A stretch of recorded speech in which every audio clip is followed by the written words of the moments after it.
On va lire Parashat Balak, Shabbat prochain. C'est une histoire incroyable que la Torah nous raconte. On a toujours connu l'antisémitisme. Il nous a accompagnés depuis la veille des temps. On est en plein dedans, dans cette période particulièrement.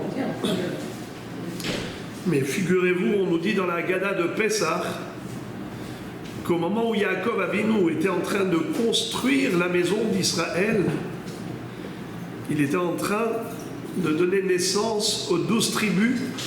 Déjà Lavan Arami, le beau-père de Yaakov Avinu, le poursuit quand il a quitté la maison de Lavan et il veut le tuer.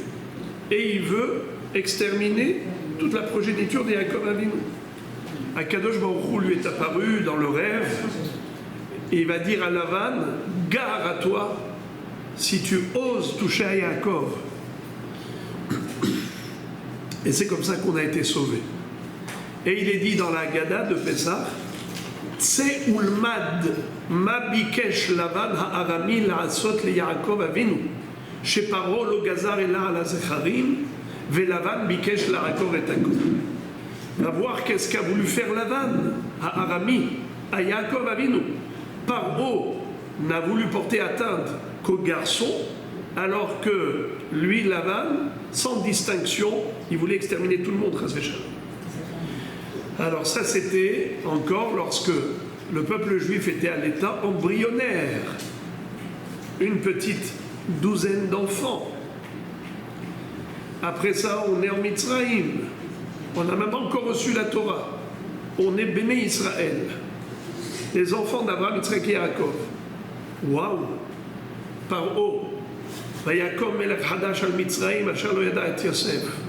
Ce Paro-là qui se lève et qui se met à promouvoir toutes sortes d'idées qui visent l'extermination d'Israël. Alors l'esclavage, l'oppression, jeter les enfants dans le Nil, c'est des choses atroces et terribles. On est sorti de là, on reçoit la Torah, on traverse le désert, on doit arriver en Eretz Israël. Alors déjà tout de suite après la traversée de la mer Rouge, va y avoir Amalek, va ilachem im Israël birfidim.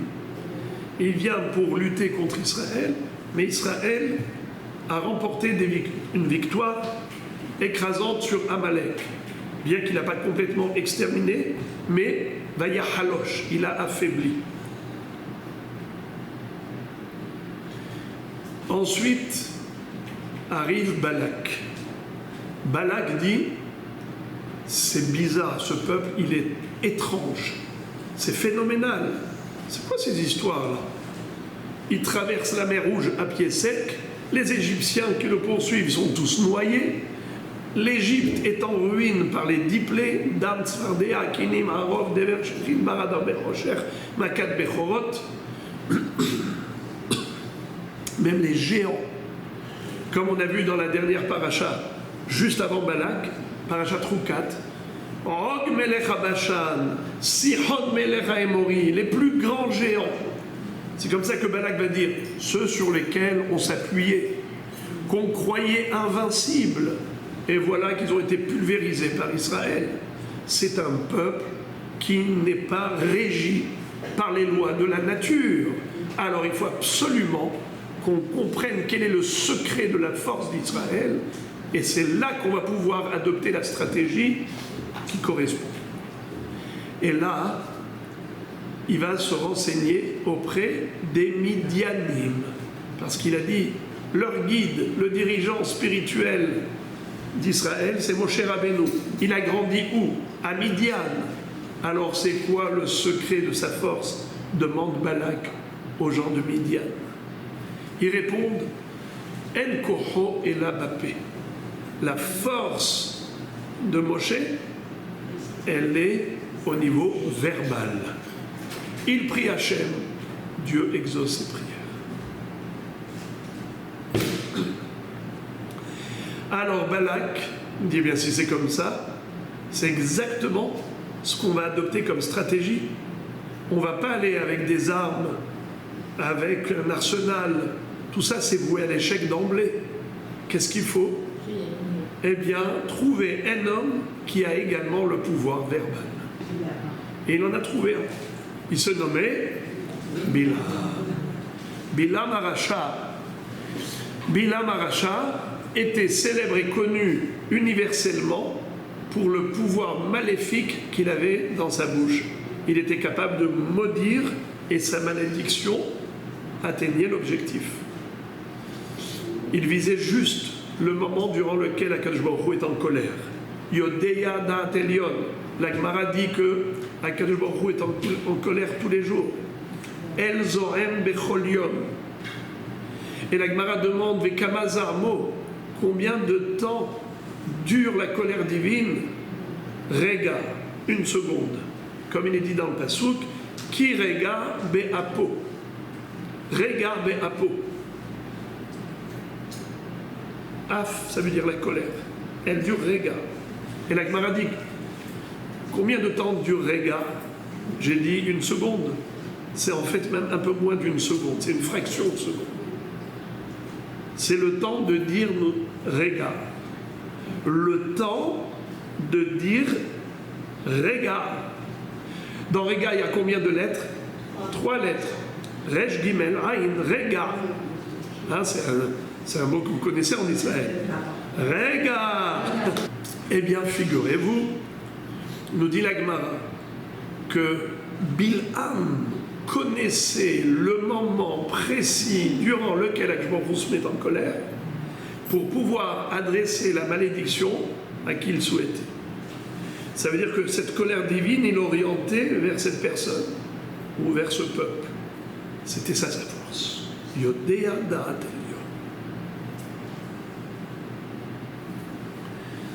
Alors, Tosfot pose une question, ils disent, mais alors dans ce cas-là, qu'est-ce qu'il peut proférer comme malédiction? En l'espace d'une fraction de seconde, il n'y a pas grand-chose à dire. Figurez-vous qu'il voulait un poste stratégique dans lequel il allait se positionner pour regarder l'ensemble d'Israël en même temps et dire un mot de 3 lettres. Un mot. Kalem, extermine-les. En l'espace d'une fraction de seconde, il connaissait la malédiction qui correspondait à ce laps de temps. Le temps de 3 lettres, dire Kalem, exterminer. Mais Akadosh Baruch Hu, dans son amour infini pour Israël, eh bien, il va transformer ces 3 lettres et au lieu que ce soit Kalem, c'est Melech. C'est pour cela que Bilham va s'avouer vaincu. Et il va dire Ma'ekov lo kaboel ou ma'ezrom lo za'am Hashem. Qu'est-ce que je peux faire? Je n'arrive pas à maudire ce peuple que Dieu ne me laisse pas maudire. Il ne s'est même pas mis en colère pendant toute cette période. Chaque jour, j'arrive avec mes jumelles prophétiques, je regarde là-haut, il n'y a pas, même cette fraction de seconde où généralement je se mettait en colère, à chaque fois que j'essaie de tenter de viser, rien à faire, il ne se met pas en colère. Ma'ezom lozam Hashem. Lo yibit aven beYaakov velo ra'a amal beYisrael. Hashem Eloham imo utroat melech. Dieu ne veut pas voir de mal chez Jacob, il ne veut pas voir le négatif qu'il y a en eux. Car Troat Melech Bo. C'est quoi Troat Melech Bo? Le Kalem a été transformé en Melech. Et Troat Melech. Le mot Troa, il y a 2 homonymes. Troa, c'est la Troa du Shofar. Tkiat Shofar, Tkiat Troa, Tkiat. Mais Troa, la racine, c'est Re'out. Re'out, ça veut dire l'amitié. Ahava ve'ahva shalom ve're'out. Re'out, Re'a. Ve'ahavta le re'acha kamocha. Re'acha. Re'out. Troa, Toat Melech Bo. L'affection, l'amitié, l'affection d'Akadosh Baruch Hu est pour Israël. Et comme il les aime, il ne veut même pas se mettre en colère comme d'habitude, la fraction de seconde. Généralement, d'où provient cette colère divine? Parce qu'il y a tellement de mal qui est réalisé dans ce monde, dans ce bas monde terrestre. Il y a tellement de négatifs. Toute l'humanité qui compte des milliards, toute la Avodah Zara qu'il y a, tout ce qui existe comme négatif, on n'a pas le temps de faire l'inventaire, mais vous imaginez, tout ça, ça déclenche quoi? Une fraction de seconde de la colère d'Akadosh. Et même ça, il a dit, tant que Bilham essaye de viser Israël, eh bien, il n'aura pas gain de cause. Et bien au contraire, à chaque fois qu'il a essayé de maudire, ça s'est transformé en bénédiction. Et d'ailleurs, ce qui est extraordinaire, on a dit qu'il a voulu dire Kalem, n'est-ce pas? Kaf, Lamed, Mem. Où est-ce qu'on retrouve l'allusion à cette volonté de dire Kalem, exterminé? La première lettre de la première bénédiction, elle commence par Kaf. Il dit Ki merosh surim erenu umi gevaot ashurenu hen am levadad ishkon ubagoyim lo itchashu. La deuxième bénédiction, Lo hibit aven beyaakov. La troisième bénédiction, Matovu ohalecha Yaakov mishkenotecha Israël. Oh, combien sont belles tes demeures Israël, tes tentes Yaakov, n'est-ce pas? Eh bien, qui, ça commence avec Kaf. Lo, ça commence avec Lamed. Matovu, Mem, Kalem. Et Dieu a transformé en Melech. Alors maintenant, la question est de savoir comment un homme qui a compris qu'il ne réussissait pas à faire du mal à Israël, non seulement cela, c'est que chemin faisant, il chevauchait son ânesse, et l'ânesse, elle commence, d'abord, elle dévie du droit chemin, alors il la frappe, il la remet sur le chemin, ensuite, elle va sur le côté, c'est-à-dire que elle va lui presser, lui comprimer le pied contre le mur, contre la clôture, et ensuite elle va s'arrêter totalement. Et il la frappe, et il bastonne à chaque fois. À la fin, Akadosh Baruch Hu lui montre qu'en fait, c'était pas l'ânesse qui avait décidé d'elle-même, qui a pris l'initiative de lui faire tout ça. En fait, c'était le malach d'Akadosh Baruch Hu qui s'était présenté à l'ânesse. Elle a vu, Bilham ne l'a pas vu. C'est pour cela qu'elle déviait à chaque fois. Et à la fin, le malach ne lui a pas laissé le passage. Il a obstrué totalement le sentier, ce qui a fait qu'elle était finalement bloquée. Le malach va lui dire, le malach va lui dire, ensuite à Bilham, quand il va se dévoiler à lui, mais tout d'abord, avant que le malach se dévoile, Vaïftach Hashem et Pia Aton. Dieu a ouvert la bouche de l'ânesse. Et elle se met à parler. Et elle lui dit, la mazei kitani shalosh regalim. Pourquoi tu m'as frappé 3 fois?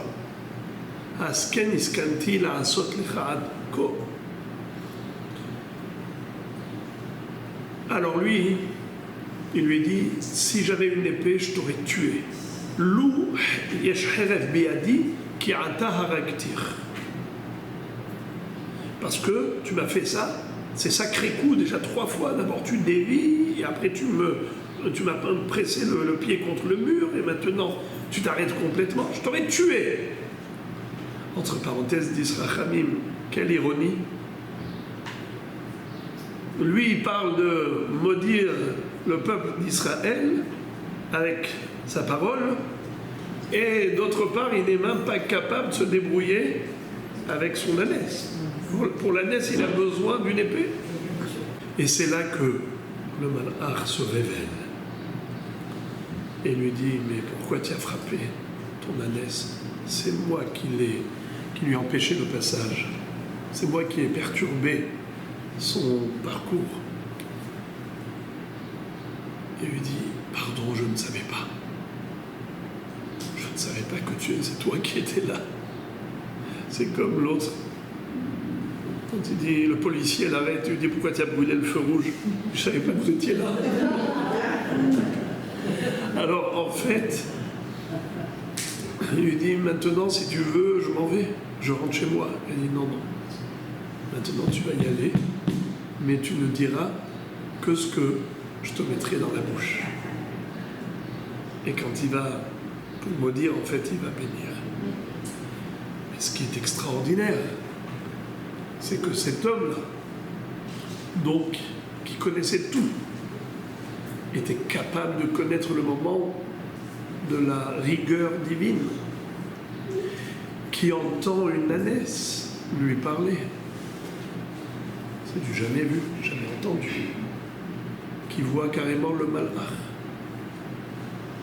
Et le bonhomme, il s'obstine, et il continue, et il cherche à me dire, et il demande à Balak, vas-y, construis-moi 7 misbechot, 7 autels, on va sacrifier 14 corbanotes, des béliers, des moutons.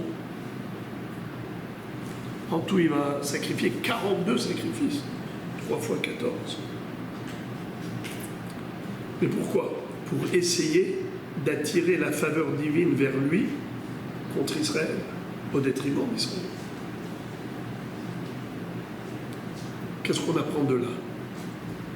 Que l'être humain a une nature coriace, ténace, dans le sens où il connaît la vérité, il voit le émet, il voit la réalité, et la personne peut faire abstraction totale d'une réalité, d'une vérité. Ça veut dire qu'il y a une telle dichotomie au niveau de la personnalité qu'une personne peut connaître une chose et vivre autrement.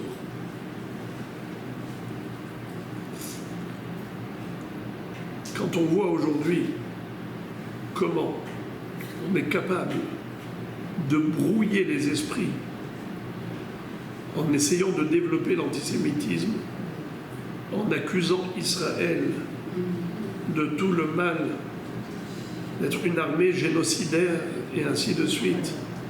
Comment est-ce que c'est possible une chose pareille? Ça veut dire que comment est-ce qu'on peut renverser la vapeur et transformer la réalité lorsqu'on voit des terroristes cruels qui ont été capables de faire ce qu'ils ont fait le 7 octobre et qui n'ont aucun scrupule, et que là il s'agit simplement de neutraliser, et comme ils se cachent derrière des boucliers humains, donc on n'a pas le choix que d'aller rentrer, et parfois il y a des bavures. Si par exemple l'armée de Tsahal était comme l'armée de Poutine, l'armée russe, eh bien ils auraient tout bombardé. Ça veut dire sans prendre de risque, de là-haut, on tue tout le monde. Là, il y a des terroristes qui se cachent là-bas, eh bien on tue tout le monde.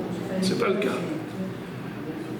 Toute l'histoire de l'aide humanitaire où ils essayent justement de protéger, préserver les civils à tel point qu'ils se mettent en danger pour protéger les civils.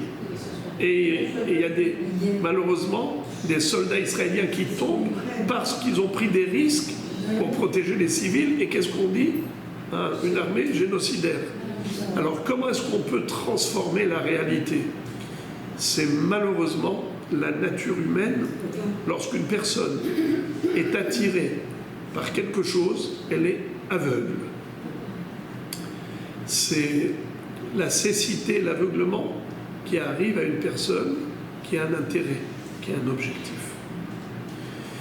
L'antisémitisme sous-jacent dans le cœur de ceux qui sont antisémites, ils sont tellement aveuglés par cet antisémitisme qu'ils veulent voir dans l'armée de Tsahal une armée génocidaire. Ils veulent voir dans le peuple juif un peuple cruel, un peuple, alors que c'est tout le contraire de la réalité, de la vérité. Mais qui est-ce qui voit cette vérité? Que les gens neutres, mais des gens qui sont intéressés d'accuser Israël. Donc ils n'attendaient que cette occasion pour sauter dessus, mais pour faire croire aux gens que c'est vrai. Ils sont capables de légitimer leur mensonge et de lui donner un aspect de vérité. Ah, ils n'ont pas pitié des civils, alors qu'en réalité, même ces civils, on ne peut même pas les appeler comme étant des gens neutres, parce qu'ils encouragent le terrorisme, parce qu'ils élèvent leurs enfants dans l'esprit du terrorisme, et ils leur apprennent à se sacrifier pour tuer des juifs, et donc toute cette culture, c'est une culture de Hamas et du Hezbollah, toute cette culture, en fait, c'est une machine à fabriquer du terrorisme. Et malgré cela, Israël prend des mesures de précaution de ne pas tuer les civils, de les protéger, et de se mettre en danger pour protéger les civils. Alors comment est-ce qu'on peut avoir des gens aveugles, et on peut avoir même des gens qui paraissent intelligents, mais ils sont aveuglés, car c'est cela la nature humaine. C'est qu'une personne qui a un intérêt, elle est aveugle. C'est ce qu'on appelle le shochad. La Torah nous dit que le magistrat n'a pas le droit d'accepter le shochad. Des pots de vin. Pourquoi? Car une personne qui est soudoyée n'a plus de neutralité. Elle n'est plus capable de voir juste. Et pourtant, elle peut dire, c'est pas grave, je peux recevoir des pots de vin, mais t'inquiète pas, je ne dirai que la vérité et toute la vérité. C'est juste impossible. Car Dieu qui a créé l'homme nous a dit dans la Torah, Lotikach shochad, qui a shochad, yeraver ene chachamim. Ne prends pas des pots de vin, toi le juge, car le shochad aveugle même les gens intelligents. Ce phénomène, on le retrouve à l'époque d'un roi qui s'appelait Ahav. Le roi Ahav était un roi d'Israël qui malheureusement a entraîné le peuple juif à l'idolâtrie. Ce fut une époque où le penchant pour l'idolâtrie existait. De nos jours, on ne comprend même pas ce que c'est que cette attirance à la Avodah Zarah, car on ne l'a plus, cette attirance. Grâce à la prière des sages de la grande assemblée, Anshe Knesset Agedola. Eux ont prié Hachem, ils se sont réunis, et ils ont dit, Maître du monde, s'il te plaît, tu as créé ce Yetzer Hara, mais il est trop fort. Le but était qu'on puisse le vaincre et avoir le mérite de cette victoire. Mais on a beaucoup plus de risques de chuter que de chances de gagner. Alors, si le but de ce Yetzer Hara, c'est pour avoir une récompense dans le Olam Haba, pour avoir surmonté l'épreuve de la Avodah Zarah, on renonce. Hachem, on renonce à la récompense pour la victoire contre ce Yetzer Hara. On préfère ne pas avoir du tout d'attirance pour l'idolâtrie, car c'est trop fort. Trop dur. Regarde Hachem. Combien de dizaines et centaines de milliers de juifs qui ont succombé à cette tentation de Avodah Zarah. Ils ont réussi. Dieu a exaucé leur prière. Et ils ont vu sortir du Beth Amikdash, du Kodesh Kodashim, un lion de feu. Ils ont dit c'était lui, le Yetzer Hara de Avodah Zara, fort comme un lion, brûlant comme le feu. Donc on ne peut pas juger nos ancêtres qui avaient glissé dans la Avodah Zara, car nous on n'est pas du tout confrontés à ce genre d'épreuve. Ne juge personne tant que tu n'es pas à sa place. À tel point que la Gemara raconte qu'il y avait un grand maître, il s'appelait Rav Ashi, le rédacteur de la Gemara. Lui, il avait dit demain on va étudier le sujet de Ménaché, notre copain, notre petit copain. Ménaché, lui aussi, il avait fait beaucoup de Avodah Zara. Il avait fait des choses terribles jusqu'au jour où il a fait Tchouva. Mais Rav Ashi a négligé son kavod, il l'a méprisé. Il lui est venu dans le rêve, Ménaché. Il lui a posé des questions de halakha auxquelles Rav Ashi n'a pas su répondre. Ménaché lui dit, tu m'appelles ton petit copain? Et il lui dit, alors comment vous avez fait Avodah Zara si vous étiez tellement sage? Il lui dit, si tu étais à mon époque, tu aurais relevé les pans de ton manteau et tu aurais couru après moi pour aller plus vite vers le temple d'idolâtrie. Vous n'avez pas idée de ce que c'était à l'époque. De prendre une statue de pierre, dire « Aïe mon père, ma mère, je t'adore ». Tu verras aujourd'hui quelqu'un comme ça, tu appelles tout de suite Ron Samu, tu appelles l'ambulance, vite, à l'asile psychiatrique. Un fou. Mais à l'époque, c'était une attirance. D'ailleurs, ils ont même tenté de demander à Dieu d'arrêter aussi le Yetzer Hara de la débauche, de la dépravation. Et qu'est-ce qui s'est passé? Dieu a écouté leurs prières. Et ils ont vu qu'il n'y avait même plus d'attirance entre les coqs et poules. Il n'y avait même plus d'œufs. On allait au magasin, il n'y avait plus de pénurie d'œufs. Pourquoi? Il n'y avait plus du tout d'attirance des opposés. Alors ils ont compris que Akadosh Baruch Hu, il a créé cette attirance pour la pérennité du genre humain. Sans cela, eh bien, il n'y a plus de mariage, il n'y a plus du tout d'attirance. Eh bien, Chazé Shalom, c'est la fin de l'humanité. Eh bien, ils ont dit à Kadosh Baruch Hu, s'il te plaît, restaure-le, rétablis ce Yetzer Hara. On a compris que c'est pour le bien, pour l'ensemble du monde, mais crève-lui un œil. C'est-à-dire qu'il n'y ait plus l'attirance pour les proches, pour les parents, pour les frères et sœurs, pour les enfants. Il n'y a plus d'attirance à ce niveau-là. Mais au moins, ils ont réussi à arrêter le Yetzer Hara de Avodah Zara. Alors, qu'est-ce qui s'est passé à l'époque de Ahav, qui lui avait répandu la Avodah Zara au sein d'Israël? Un jour, il a croisé Eliyahu Hanavi dans une maison d'endeuillés. Qui était en deuil? C'était le ministre qui s'appelait Hiel Bet HaEli. C'était son nom. Lorsque Ahav était là, qui est venu également rendre visite à Hiel Bet HaEli? Eliyahu Hanavi. Ahav croise Eliyahu Hanavi dans la maison de l'endeuillé. Et il lui pose une question très forte. Il lui dit, je ne comprends pas. Kilelat ha-talmid itkaima, ve kilelat harav lo nitkaima. Pourquoi Hiel Bet HaEli est en deuil? Pourquoi? Parce qu'il a transgressé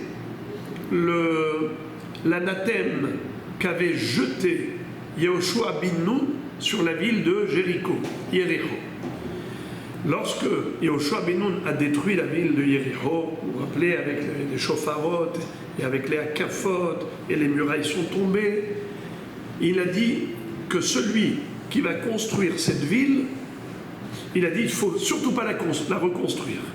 Et celui qui oserait le faire, eh bien au moment où il va poser les fondations, il va perdre son fils aîné.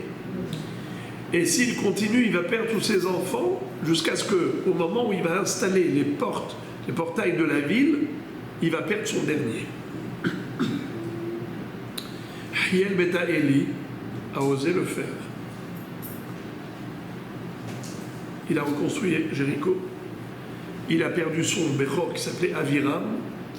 Et il les a tous perdus jusqu'au dernier qui s'appelait Sigov. Sigov, c'était sur le nom du dernier. Ils sont tous morts malheureusement. Ahav et Eliyahu Hanavi sont là. Ahav va dire à Eliyahu Hanavi, tu vois que ça s'est réalisé, la malédiction qu'a octroyée Yehoshua ben Nun à celui qui reconstruirait cette ville. Oui. Je ne comprends pas une chose. C'est qui le maître de Yehoshua ben Nun? Moshe Rabbeinu. Qu'est-ce que Moshe Rabbeinu nous a enseigné dans la Torah? Que si on commet la faute d'idolâtrie, il n'y aura plus de pluie et la sécheresse va sévir dans le monde. Va'avadtem Elohim acherim ve'ishtachavitem lahem ve'hara'af Hashem bachem ve'atzar et hashamayim ve'lo yihye matar ve'ha'adama lo titen et yevula. Or, il lui dit, tu vois, ça ne s'est pas réalisé. La preuve, c'est qu'à mon époque, il y a tellement de Avodah Zara que parfois, et il y a tellement de pluie, excusez-moi, il y a tellement de pluie malgré la Avodah Zara que parfois, il y a de la boue par terre. Et on a même du mal à arriver au temple d'idolâtrie. Mais on a de la pluie en abondance. Et on a une récolte agricole qui est tellement importante, donc je ne vois pas où est la malédiction de la Torah. Alors comment est-ce possible que la malédiction de Yehoshua ben Nun s'est réalisée et la malédiction de Moshe Rabbeinu, le maître, ne s'est pas réalisée? Et Eliyahu Hanavi lui dit, eh bien, sache une chose, que désormais, il n'y aura plus de pluie. Je te le jure au nom d'Hachem. Hay Hashem imiyeh hashanim ha'ele talumata ki im lefi devari. Que si je demande à Kadosh Baruch Hu, il y aura de la pluie, mais il n'y en aura plus. 3 ans ça a duré. La famine et la sécheresse pendant 3 ans. C'est devenu à tel point grave qu'ils avaient mangé tout ce qui bougeait.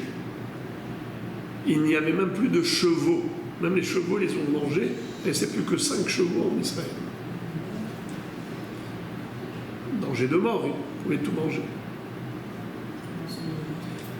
Et là, Ahav essaye d'attraper Eliyahu Hanavi pour le tuer. Et il envoie chercher wanted partout, avis de recherche. Et Eliyahu Hanavi a été se cacher. Et finalement, Eliyahu Hanavi, quand il était chez une almana tzorfite, que son fils est décédé et qu'elle a pleuré, il a voulu faire revivre cet enfant. Il a demandé à Dieu la clé de la résurrection. Je lui dis, il y a 3 clés qui sont entre mes mains. Je t'en ai confié une, je ne peux pas te confier la deuxième, parce que on va dire qu'il y en a 2 chez l'élève et une seule qui reste chez le maître. La clé de la pluie, la clé de l'enfantement et la clé de Triyat HaMetim. Alors, je t'ai déjà donné la clé de la pluie, je ne peux pas te donner aussi la clé de Triyat HaMetim. Tu veux Triyat HaMetim? Rends-moi la clé de la pluie. Ramène la pluie à Israël. À la fin, Eliyahu Hanavi était contraint de ramener la pluie. Il va aller voir donc Ahav. Ahav l'a traité de destructeur d'Israël. Eliyahu Hanavi lui dit, c'est toi le détracteur d'Israël. C'est cet Avodah Zara que tu as répandu qui est à l'origine de tout ce mal. Et donc, il lui dit, maintenant tu veux la pluie, allons-y. Il rassemble tout le peuple juif devant le mont Carmel et il dit, il lance un défi aux idolâtres, aux prêtres de l'idolâtrie. aux prophètes du Baal. Baal, c'était le nom de l'idole. Il dit, je vous lance un défi. On va construire 2 autels, chacun son bûcher, chacun son bœuf, et on va sacrifier chacun son corban. Mais on ne va pas allumer le feu. On va demander chacun à sa divinité d'envoyer un feu céleste pour consumer le sacrifice. Allez-y, commencez-vous, les prêtres du Baal. Ils ont construit un autel, ils y ont mis le bûcher, et ils ont mis donc les membres de ce bœuf qu'ils avaient préalablement shrité. Qu'est-ce qu'ils ont fait? Ils avaient préparé leur coup. C'était prémédité.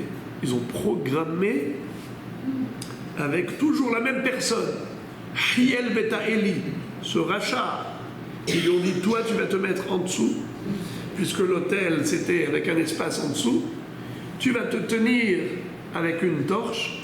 Ils ont fait un trou dans le Misbéach, et dès qu'on va dire Baal anenu, le Baal réponds-nous, envoie le feu du ciel, toi tu vas mettre le feu en dessous. Et c'est comme ça que tout le monde va voir que le sacrifice a brûlé avec ce feu céleste. Ça veut dire que le Baal existe.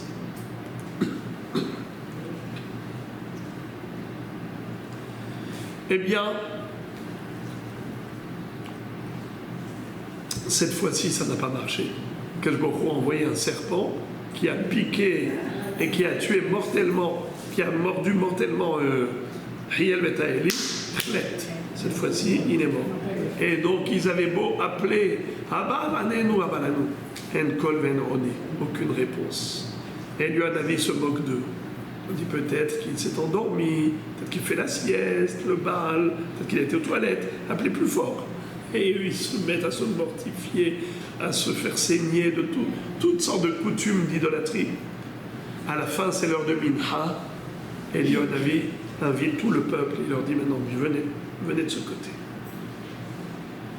Il va leur dire non seulement que le feu va descendre du ciel pour consumer le corban, mais en plus, je vais rajouter de l'eau.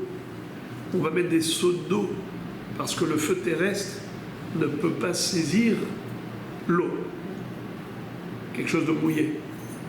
Le feu céleste, oui. Pour vous démontrer que c'est du feu céleste et pas du feu terrestre, on met des tonnes d'eau.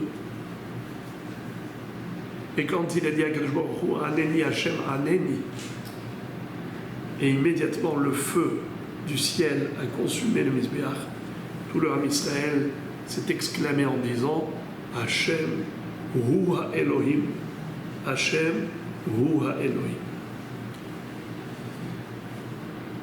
Lui, il avait dit Aneni Hashem Aneni. Hashem réponds-moi, Hashem réponds-moi. Réponds-moi d'envoyer le feu céleste et réponds-moi, afin que Israël ne prétende pas que c'est de la magie, de la sorcellerie. Au contraire, ils ont dit Hashem wa Elohim. Mais la question qui se pose, c'est Mr. Hiel Beta Eli. Hiel Beta Eli, qu'est-ce qui lui arrive? Il voit un premier enfant qui meurt, deuxième, troisième. Et ça continue comme ça, et il continue. Après ça, il va avec sa torche sous le misbéach pour faire croire aux gens que c'est le Baal. Il sait que c'est faux. Il sait que c'est faux. Et il va non seulement lui-même servir l'idole, mais en plus faire croire à tout le monde ce sheker. Faire croire à tout le monde un tel mensonge.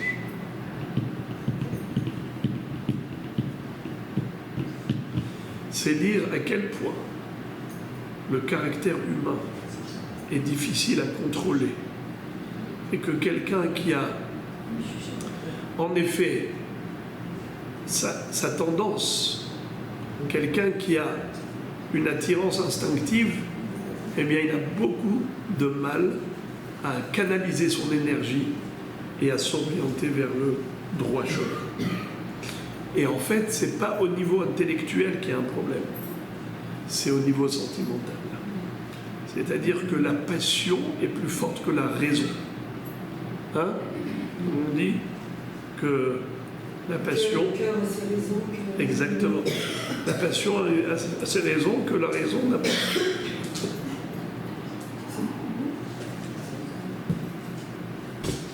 Zéouzé.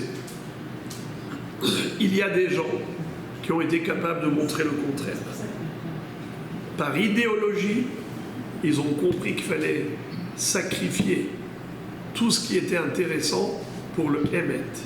Chez qui on voit ça? On voit ça chez deux convertis au judaïsme. Un et une. Yitro et Ruth. Yitro était le grand prêtre de Midian. Il a tout sacrifié pour le Hémet, pour aller épouser la religion juive, parce qu'il a compris que c'est là que se trouvait la vérité. Alors que tout le monde était contre lui. Ses filles étaient en danger. Les bergers ont poussé les filles de Yitro dans l'eau, parce qu'ils n'ont pas supporté le fait que Yitro, désormais, se rapprochait du Hémet, de la croyance en Dieu. Ruth à Moavia, c'était une princesse. Elle est prête à tout sacrifier. Elle a dédaigné toutes les richesses au profit du Hémet. Qu'est-ce qu'elle a gagné? Elle est devenue l'ascendante de David Amelech, l'ascendante de Mashiach ben David. C'est ça ce que Akadosh Baruch Hu donne à des gens qui ont été capables de surmonter ces épreuves, de voir la vérité en face, et même s'il y a des efforts à fournir, même s'il y a un prix à payer, et ce n'est pas facile, c'est vrai, mais comme dit Rachamim, que le Hémet a deux pieds. Le Sheker, il n'a qu'un seul pied, il ne tient pas. Regardez, Hémet, Aleph, il y a combien de pieds dans le Aleph? Deux pieds. La dernière lettre, Tav, Hémet, deux pieds. Le même qui est au milieu, c'est toute une barre, carrément un socle sur laquelle repose la lettre même. Aleph, c'est la première lettre. Tav, c'est la dernière lettre. Et même, c'est la lettre centrale. Parce qu'on a en tout combien de lettres dans l'alphabet hébraïque? 22. Et combien de lettres finales? 5. Mais Natzpar, n'est-ce pas? Alors 22 et 5, ça fait combien? 27. Quelle est la lettre centrale? C'est quel numéro la lettre centrale? Celle du milieu. 14. Avant 14, on a 13. Après 14, on a 13. 13 et 13, 26, 27. 27 au milieu. Laquelle est la lettre du milieu? Même Aleph, même Tav.